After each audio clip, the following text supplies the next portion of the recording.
Guys रात के 3:30 बज रहे, अभी प्रिंटिंग का काम चालू है। आज हमको कॉलेज का ऑर्डर आया था 1000 टी शर्ट्स का, तो अभी हम ऑफिस में जाते हैं। हमारे साथ अभी 3 लोग हैं एंड देखते हैं क्या चालू है काम, ठीक है।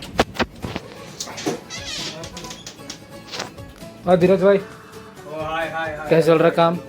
बहुत मस्त काम। कितना बाकी और अभी 260 बाकी कम से कम। 260 बाकी है। और आज जुड़े हम लोग के साथ नए मेंबर, नए मेहमान, हम लोग के नए प्रिंटर। अच्छा तो आइए आपको दिखा दें हम लोग नए मेंबर कैसे हैं। चलो देखते हैं कैसे है। A few moments later. से ओके। तो आज के नए प्रिंटर हैं हम लोग के, और साथ भी दे रहे बढ़िया, और बढ़िया प्रिंट भी कर रहे हैं। 2-4 मिस्टेक भी किए, लेकिन नहीं होता है मिस्टेक। होता है। लाइव मिस्टेक करके दिखोगे? नहीं, इतना नहीं भाई, एक्स्ट्रा टी शर्ट नहीं है हमारे पास।